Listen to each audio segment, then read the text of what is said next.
मुहर्रम उल हराम एक बाबरकत महीना है जहाँ हर दिल में हकीकत से भरा है और हर घर में लंगर और नियाज का एहतमाम किया जा रहा है। आज इसी पाक महीने के मुनासबत से हम अपने किचन में तैयार कर रहे हैं एक नहायत ही रिवायती खुशबूदार और देगी अखनी। ये सिर्फ़ एक रेसिपी नहीं है बल्कि हकीकत और मोहब्बत का एक नजराना है जो पुराने वक्तों के रिवायती मसालों और धीमी आंच पर पके गोश्त के साथ तैयार किया गया है। तो अपनी रेसिपी को स्टार्ट करते हैं।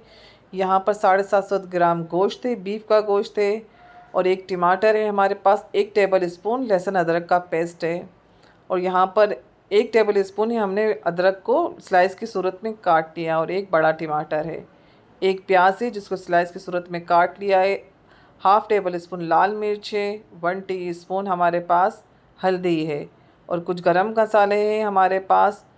तो हाफ़ टेबल स्पून हमारे पास ज़ीरा है, 2 बड़ी इलायची है और 1 टीस्पून काला ज़ीरा है। बादियान का एक पूरे टूटे हुए हैं कुछ हमारे पास टुकड़े।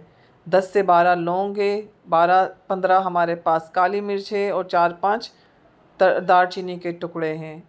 और इसी तरह से पतीले के अंदर हम डालते जाएंगे। बहुत ही आसान और सिंपल रेसिपी है। गोश्त को अच्छी तरह से धोकर आप देगची में डालते जाएंगे और यहाँ पर मसाले हमारे पास, पहले हम इसमें गरम मसाला भी शामिल कर देते हैं।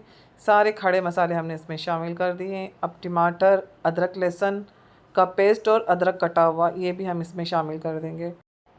तो हमने ये भी शामिल कर दिया है। अब यहाँ पर प्याज शामिल कर देंगे हम। एक प्याज है जिसको स्लाइस की सूरत में काट लिया गया था और इसमें अंदर लाल मिर्च और हल्दी भी शामिल कर देंगे हम। नमक हम इस स्टेज के ऊपर गोश्त के नाप का डालेंगे आप नमक। अगर आपको हमारी रेसिपीज़ पसंद आई है तो हमारे चैनल को लाइक करें, सब्सक्राइब करें और शेयर करना ना भूलिएगा। अब इसके अंदर हम तेल डालेंगे। तकरीबन आधा कप तेल इसका हमने इसमें शामिल किया है।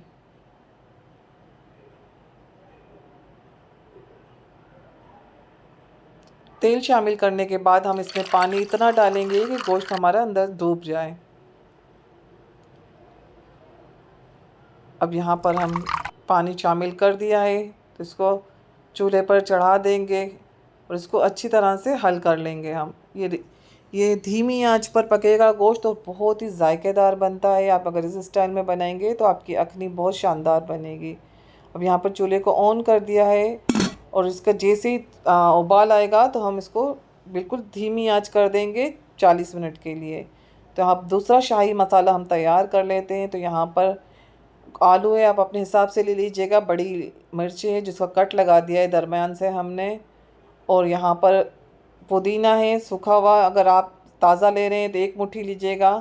और ये धनिया हमारे पास 1 मुट्ठी धनिया है, 6-7 टुकड़े कड़ी पत्ते के, आलू बुखारा। और ये शाही मसाला है, हाफ़ टी स्पून ज़ीरा पीसा हुआ है, 1 पिंच जायफल है और 1 पिंच जावित्री है हमारे पास। इसको अब अभी साइड पर रख देंगे। और हरी मिर्च है, अगर ज़रूरत पड़ने होगी तो हम 1 टेबल स्पून डालेंगे। ये चावल है हमारे पास 550 ग्राम। ये स्टीम राइस है तो हम जब चावल डालने होंगे तो इससे आधा घंटा पहले हम इसको भिगो देंगे। आप कोई भी राइस इस्तेमाल कर सकते हैं, हमारे पास ये बासमती स्टीम राइस है। तो यहाँ पर 40 मिनट हो चुके थे तो गोश्त दरमियान में भी मैंने खोल कर देखा था तो गोश्त हमारा थोड़ा गला नहीं था। यहाँ पर मैं आपको एक टिप भी दूँगी, तो चेक कर लेते हैं कि हमारी गोश्त की यहाँ पर बोटी गली है या नहीं गली है, क्योंकि धीमी आंच पर ये पकता है गोश्त। तो ये एक टिप है कि अगर आपका गोश्त नहीं गलता हो तो आप इसमें स्टील के चम्मच डाल दिया करें तो गोश्त आराम से गल जाएगा। तो यहाँ पर हम चेक कर लेते हैं तो थोड़ी सी सख्त बोटी है तो हम इसको मज़ीद पकने देंगे थोड़ी देर के लिए, 10 मिनट के लिए हम इसको मज़ीद रख देंगे। हम दूसरी बोटी भी चेक कर लेते हैं तो अभी इसमें कसर बाकी है।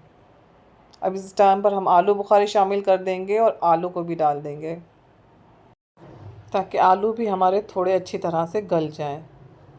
तो यहाँ पर मसाले को हम भूनेंगे नहीं, इस टाइम पर हम ढक कर 5 मिनट के लिए कवर करके रख देंगे। जब तक गोश्त और आलू हमारे अच्छी तरह से पक रहे हैं तो हमने एक टमाटर भी इसमें काट कर डाल दिया है गोल गोल स्लाइस की सूरत के अंदर। तो यहाँ पर ये मसाला, शाही मसाला हम इसमें शामिल कर देंगे, मिर्च भी डाल देंगे।